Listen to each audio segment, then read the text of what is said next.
Hello, welcome to the Daily Devotion. I'm Kathy Morris, pastor of the Dixon United Methodist Church. Soren Kierkegaard lived from 1813 to 1855 in Copenhagen. He was known as a philosopher, but he was also a very prominent and well-respected theologian. More importantly, he was a person with a deep and profound personal faith.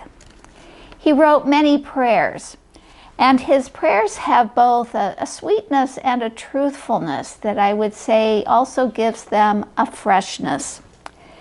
There is a prayer about waking that he has written. Father in heaven, when the thought of thee wakes in our hearts, let it not awaken like a frightened bird that flies about in dismay, but like a child waking from its sleep with a heavenly smile. The prayer can refer to waking in the morning or waking to God's presence in our lives. No matter what it may be, we have the assurance of God's love with us, making it possible for us to awaken with a trusting smile. It is important for us to experience that deep trust in God rather than to live anxious, fretful lives. In many respects, each day that we awaken, we are awakening to a new day, and a new day in God's love, in God's loving presence. In our Bible reading for today, we have a very well-known passage from the book of Genesis, chapter 1, verses 1 through 5, and also verse 31. So let us hear these words, and I'm reading from the Common English Bible. When God began to create the heavens and the earth was without shape or form.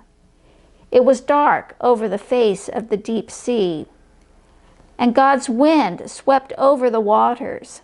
God said, "Let there be light," and so light appeared.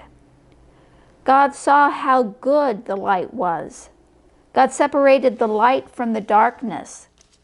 God named the light day and the darkness night. There was evening and there was morning the first day.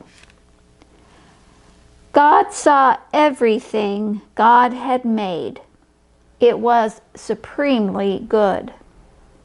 There was evening and there was morning the sixth day. These words are so familiar that we can take them for granted and not really listen to them. But this passage of Scripture has stood as a constant reminder of God who is our Creator, the one who has created our days. And what God has created is good. And so as we live our days in God, we live in God's goodness. Our reading skips from the first day to the sixth day, and I thought this was appropriate because I've heard so many of us express confusion about what day of the week we are in. But Genesis reminds us that all of our days belong to God, and when we awake to God, we awake to peace and joy. As a prayer exercise, take your watch or your cell phone or sit where you can see a clock on the wall. Just sit there and smile. As you sit there and smile, think about your day and what God's grace holds in store for you.